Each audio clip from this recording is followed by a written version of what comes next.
नमस्कार दोस्तों।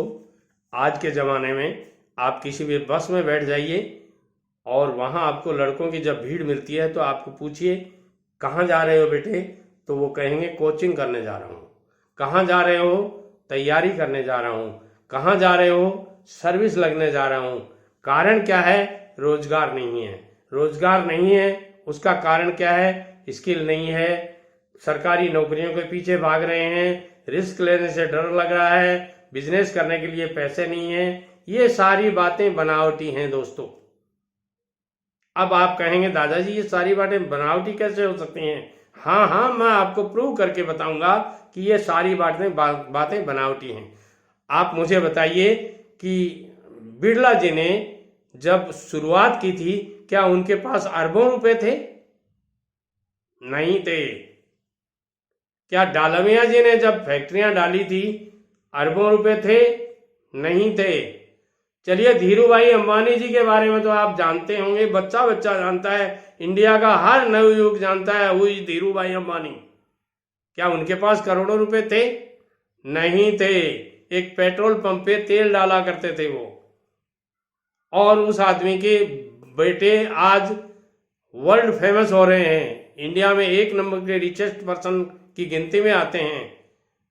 क्यों? सिर्फ और सिर्फ इन्हीं बातों के कारण जो मैंने बताया था। उनको रिस्क लेने से डर नहीं लगता, उनको अपने आप के ऊपर कॉन्फिडेंस है। जिस बिजनेस को आप करना चाहते हैं, कोई भी बिजनेस करें, चाहे छोटा करें, मोटा करें, बड़ा करें, छोटा करें, टायर पंचर की दुकान से लेकर टायर बनाने तक का आपका कारखाना खोलेंगे तो भी आपको अपने आप पर कॉन्फिडेंस होना चाहिए। जब तक आपको अपने आप पर कॉन्फिडेंस नहीं होगा, आप किसी भी बिजनेस में सफल नहीं होंगे। और नौकर मत बनिए, मैं कहता हूं नौकर मत बनिए। अपने खुद के नौकर रखने के लिए रखिए, सरकारी नौकरी के भरोसे मत बैठिए। केवल सरकारी नौकरी कितनों को मिल सकती है? मैं सरकारी नौकरी का दुश्मन नहीं हूं, या यूं नहीं कह सकता, मैं यूं नहीं कह सकता कि मैं सरकारी नौकरी का विरोधी हूं, मगर सरकारी नौकरी मिलेगी तो कितने लोगों को मिलेगी? और सरकारी नौकरी मिलने के बाद में भी आप नौकर ही कहलाएंगे। इसलिए अपना खुद का बिजनेस कीजिए और खुद की सरकार बनाइए। जब आप अपना खुद का बिजनेस कर लेंगे, खुद की दुकान हो जाएगी, खुद का फैक्ट्री हो जाएगी, खुद आप अपने कारखाने के मालिक होंगे। चाहे आप हार्डवेयर का दुकान कर लीजिए, सॉफ्टवेयर की दुकान कर लीजिए, चाहे आप कपड़े की दुकान कर लीजिए, चाहे आप गारमेंट्स की दुकान कर लीजिए, चाहे आप किताबों की दुकान खोल लीजिए, बुक स्टॉल खोल लीजिए, जनरल स्टोर खोल लीजिए, सिलाई की दुकान कर लीजिए। बहुत से धंधे हैं, कितने धंधे बताऊं आपको। और पढ़े लिखे लोग चाय तक बेच रहे हैं, जिनको MBA चाय वाला आपने देना सुना होगा दिल्ली जैसे शहर में। और आजकल तो एक नहीं, हजारों लोगों ने इस तरह के छोटे बिजनेस करके अपना अच्छा बिजनेस जमा लिया और करोड़ों रुपए कमाए भी हैं। कारण क्या है? कॉन्फिडेंस है उनमें, रिस्क लेने की क्षमता है उनमें। और जो रिस्क नहीं लेता वो खोता भी क्या है, मिलता भी क्या है उसको। और जो रिस्क लेता है वो खोता भी क्या है। मैंने एक MBA चाय वाले से मिला था मैं कभी, तो उसको पूछा कि मैंने कहा आपने MBA किया, MBA करने के बाद में कोई बिजनेस क्यों नहीं किया?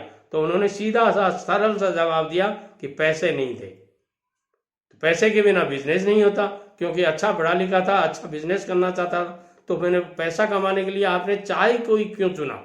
तो उन्होंने कहा चाय से सस्ता और कोई बिजनेस हो नहीं सकता। क्या चाहिए मेरे को चाय शुरू करने में?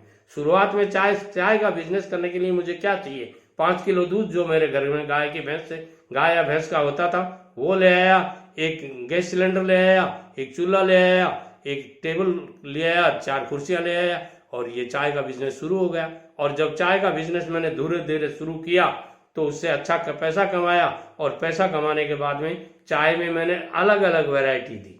अलग अलग वैरायटी का मतलब, चाय मोस्टली लोग जो बनाते हैं वो केवल एक ही चाय बनाते हैं, वो 10 या 15 रुपए की बनाते हैं, मगर इन्होंने 5 रुपए से लेकर के 100 रुपए तक की चाय बनाई और 20 तरह की चाय बनाई। अलग अलग टेस्ट, अलग अलग क्वालिटी, अलग अलग क्वांटिटी, अलग अलग गिलास, अलग अलग पिलाने का तरीका।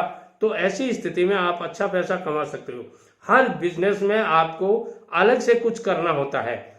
जो सफलता प्राप्त करते हैं वो कुछ अलग से नहीं करते, उनका काम करने का तरीका कुछ अलग होता है।